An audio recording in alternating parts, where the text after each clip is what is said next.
كيفكم؟ ان شاء الله تكونوا بخير. بما انه قرب رمضان شو لازم ننزل نجيب بالسوق؟ بدنا نجيب اغراض للبيت، لانه كل فتره والتانيه يعني ما بدي انزل اجيب والله بدي كيلو برغل، بدي كيلو رز، بدي كيلو ما بعرف شو، فبننزل بنجيب كميات كبيره كرمال لانه رح نستهلك بشهر رمضان الكريم، لانه كل يوم في طبخه، فيعني لازم تعرف يعني كلياتنا. طبعا انا والكل بينزل بيتبضع قبل رمضان نواقص اللازمه كلياتها، السمنه، البرغل، العدس، هدول كلياتهم اللي الواحد بينزل بيحطهم بيجيب كميه كبيره كرمال مو كل يوم والتاني ينزل يجيب. فقبل ما ننزل نجيب هذا الاغراض واخذكم معنا نتسوى، شو لازم تعملوا؟ دعمونا بلايكات تبعكم، حطوا لايك واشتركوا بالقناه اذا ما كنتم مشتركين وفعلوا زر الجرس حبايبي، وكمان قربنا نوصل على 500,000. شدوا همتكم لنشوف. حاضرين كل شغلات حلوه على رمضان. ايوه حاضرين بدنا شغلات، نشوف كيف دعمكم لنا. حاضرين شغلات انا وماما على رمضان بتجنن. كمان ما تنسوا حبايبي تضيفونا على حساب الانستغرام والسناب شات لتعرفوا يومياتنا بالكامل. وهلا مش معنا نروح نتسوق. وهلا جينا على اهم قسم، شو هو ماما؟ قسم الزيت الزيت والسمنه. ليش؟ لانه اهم شيء ذو بكل الطبخات الزيت والسمنه، لانه في كثير حلويات رح تعملنا اياهم ماما، وانا كمان رح اعمل لكم حلويات. فعم شوف هون شو في عروضات. انا لقيتها ده ماما زيت العرض سالته هون عم يا لعرض سمنه يا اصيل يا الحياه، هذول يعني ازبط شيء انا الصراحه باخذهم. هاي شوف اصيل كانه ما في كبيره. لا صغيره هاي. انا بفضل تاخذي حياتي حياة والله اخر فترة عم بستخدمها عن جد. قريبة ماما لسمنة الاصيل. ايه ليك، وحتى ليك وكيف شكل علبتها. لا امي هاي مطعوجة رجعيها، جيبي وحدة جديدة. يعني مطعوجة شوي؟ لا بعرف لك الهلا. لا جيبيها صاغة. هات شو؟ تكرم عينك. جيبيها صاغة. انا هيك بحس انه خلص مستعملة هي، فانا بحب هيك جيبي. شوفوا راح سليم هاي. تمام يلا تعال. شو ناقصنا بعد من القسم؟ بنجيب دبس رمان. دبس رمان؟ نسيتي؟ لا كل شو لا صهرتي تعي. لكن بدك سهرة. تجيبي دبس رمان يا ماما؟ ايه حاضر، انت وسهرتك تكرم إذا عينك. كان عم يتعب الزلمة. حبيبتي انا جايني تعب برمضان، هو ايش بدي يتعب؟ بدي ياكل يعبي كل شوي ينام، ايش عنده تعب؟ انا شو ما جاي. عنده تعب؟ طيب ما ماشي. تحكي عصبي. ايوه ايه جيبي لونه منيح. ايه تكرم عينه صهرتي. واكيد برمضان لازم كل يوم يكون في نوع شوربه خاص. هلا في شغلات انا رح اعملهم بالبيت على ايدي، وفي هون كمان عاملين عروضات طلعوا شوربه كريمه دجاج. في كمان هون هي خلطه البشاميل. في قصص كثير هون كمان، رح اخذ قصص هيك هيك. واهم شيء ما تستخدمي الاندومي. الاندومي صاير عندي ادمان، اذا كل يوم بالليل ما اكلت انا وماما اندومي ما بصير هيك، بصير لازم ناكل مثل الدرس. هلا ماما تعمل اطيب مخلل، بس انا الحق علي اني ما جبت لها تعمل لي مخلل. شفت هون بس انا اول مره بشوف مخلل باميه. مين اللي قبلي شايف مخلل باميه؟ يعني مو مخلل بامية ماما هاي. بلا باميه مين؟ بامية مطبوخة ماما بس الطبقية. اوكي. العتب على النظر. والله اسف حقك ليك. وهي الفليفله هي بتجي نار حد كثير. يعني انا والله بحب المخلل كثير، رح اخذ وحده ويمكن اجيب لك تعملي لي. في مخلل بعمل لك. في المخلل بنسميه شو كان هذا الاحمر اللفت والهيك. شو بنقول له؟ خلل لفت. والله كثير طيب. بس هذا مخلل تبع الخضروات ماما، جزر ايه كمان طيب. بطاطا الارض مثلا لا لهنا. هلا انا رح اخذ تبع الفليفله وبالبيت بتعملي لي هدوك، شو رايك؟ اطيب ماشي. انا عن جد اشتهيت ليك منظره بشهي. شوفوا ما شاء الله لون الخضره هون بشهي. تعرفوا ليش حاطينها هي جديده عم شوفها هلا؟ كرمال انه يعيشوا اطول فتره. هدول مثلا النعناع، البقدونس، كذا، انه ما يدبلوا بسرعه. طبعا نحن لما بنجيبها على البيت يعني بتضل لنا مثلا الباقه وكذا مثلا 3 ايام بكتير، بعدين بتدبل او يومين بتدبل. يعني لازم هلا انا مثلا النعناع بلفه بجريده ما بيصلوا شيء، بس هلا هي هون الطريقه اللي عاملينها جديده كثير حبيتها والله. امي شو هذا؟ شو هاد؟ اول مره بشوفه هاد. نعناع. لا ما هو نعناع امي، لونه بنفسجي. يا جماعه هون والله العظيم اشكال غريبه عجيبه من الخضره للفواكه لكل شيء. هيك حبايبي جبت كل الاغراض، رحت جبت البهارات وهيك، وجيت هلا بدي افتح معكم الاغراض كلياتهم كيس رح فرجيكم شو الشغلات اللي جبتهم انا. طبعا ماما كل بيت شهر رمضان كله بيمول ماما، مو بس انتي، إيه العالم كلها بتمول ماما.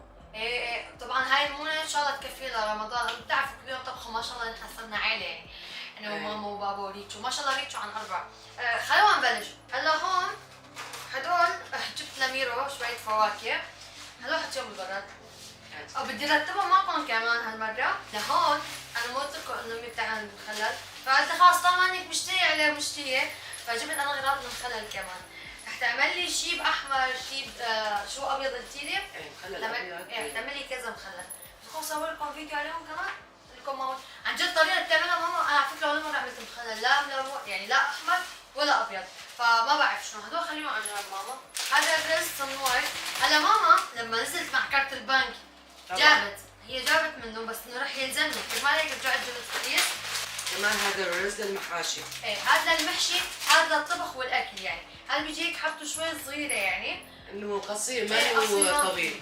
هذا نص عم. هذا للطبخ معه. هذا للمحشي. وجبت كمان افوكاس للمحشي. خليني اطبقهم دغري معه. هلا بنطبقهم، هي بتعمل مع الاغراض بنطبقهم كلياتهم. ماما هيك بتحطيه فوق بعضها؟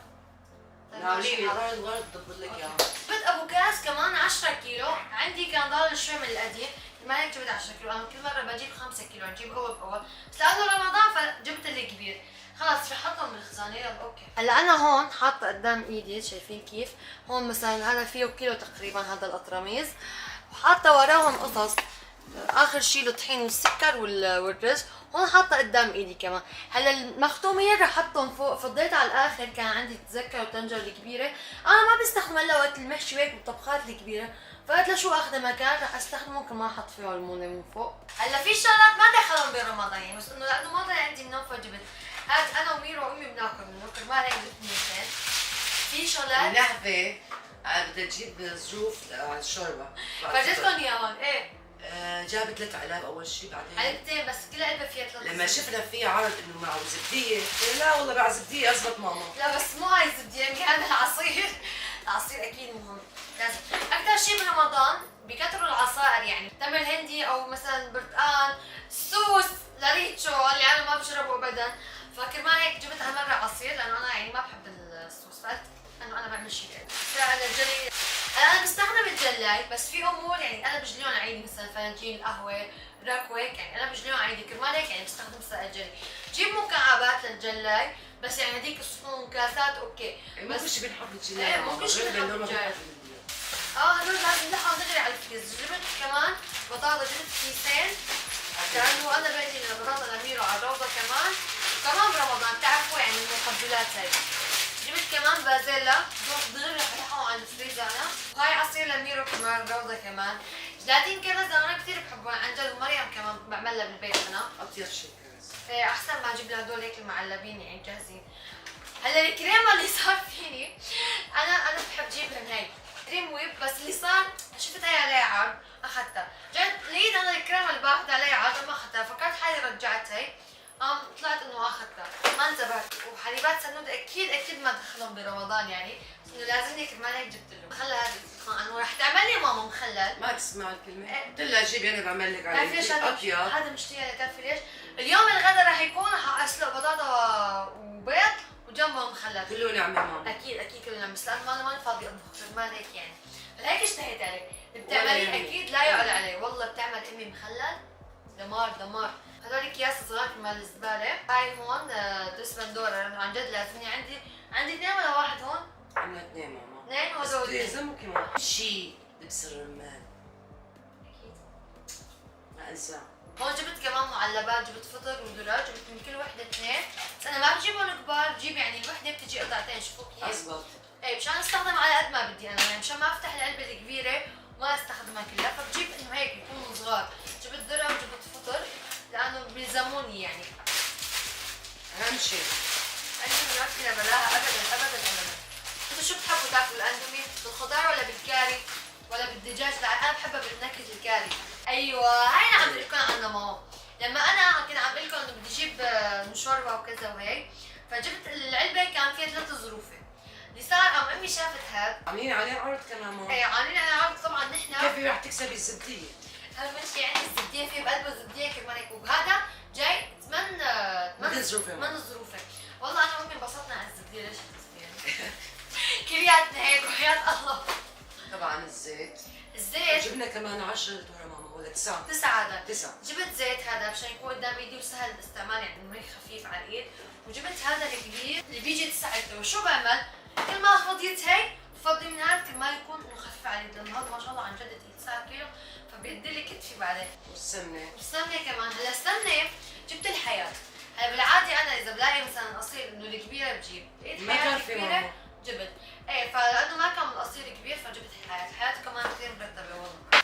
وهون جبت قهوه كمان، هي كثير بتحب قهوه المعتوق. نشرب اللبنان. ايه امي كثير بتحبها.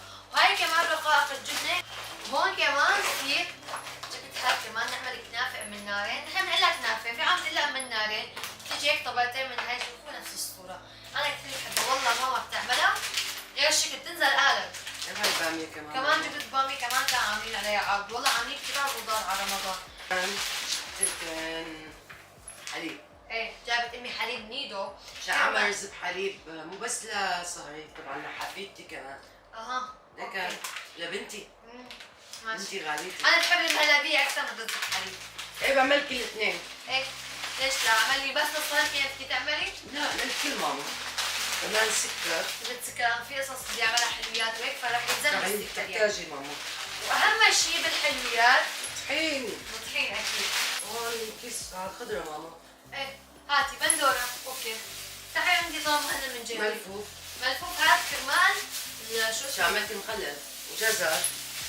والجزرات كمان المخلل كمان. الشوندر. هون في توم ماما. هون موز لاميرو. موز لاميرو. فاح. شو فيهم كمان؟ هون ماما مكسرات ماما. يا نسيت. لا هذا مو مكسرات. فواكه مجففه ماما.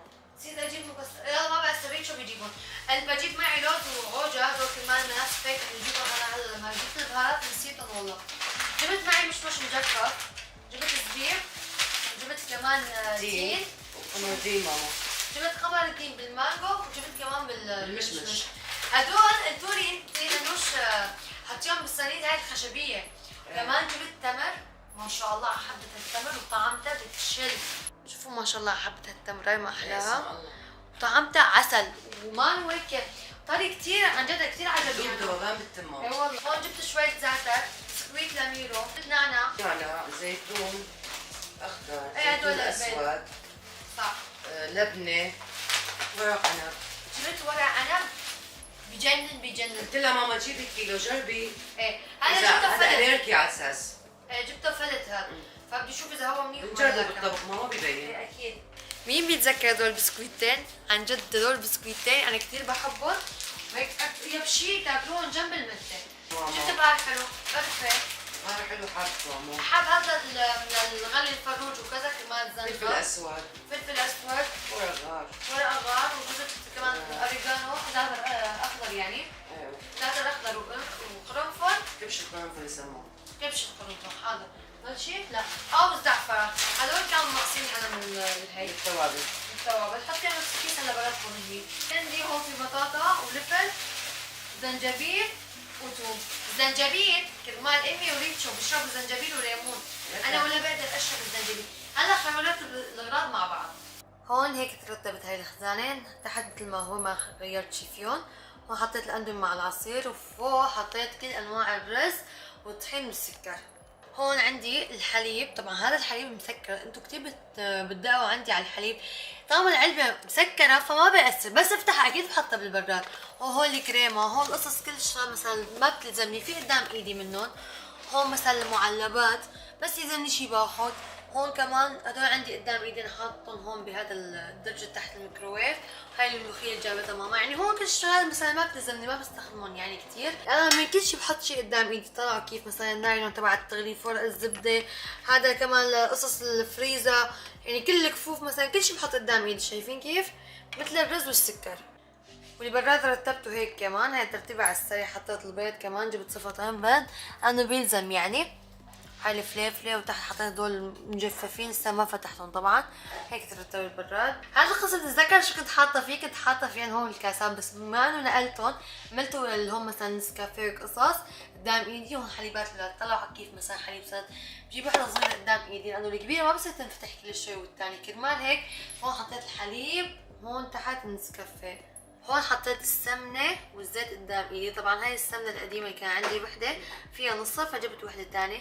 والزيت قدام ايدي كمان. ولهون حبايبي بيكون وصلنا معكم لنهاية هذا الفيديو. اول شغله يعطيكي العافية ماما ويطمنا بعمرك ويخليكي. ويخليكي فوق راسي، لانه الفيديو الماضي والله العظيم من التعب قلت لها انا والله ما انتبهت، حتى الصحن هو كان اصفر قلت عنه انا اخضر، مدري كان اخضر وانا قلت عنه اصفر، هذا كله على التعب. يعني انتوا لا تدققوا كثير، ولو شفتكم مرقولي كم هيك كم غلطه ما بيأثر. وكمان انا موصية على الثياب، كان بدي انزل بصراحه على السوق بس قلت لا عن جد ماني فاضي، في عندي امور كثير بدي اقضيها قبل رمضان، في عندي التعزيل، في عندي تجهيزات تبعت الفريزر، بدي فرز قصص كمان. فقلت خلص الثياب مشان ما اتعذب انا وانزل وابرم السوق كذا، وامي مشان ما تتعب، بتعرف امي والله كرهت نزل انا ما السوق. بحب نزلت السوق.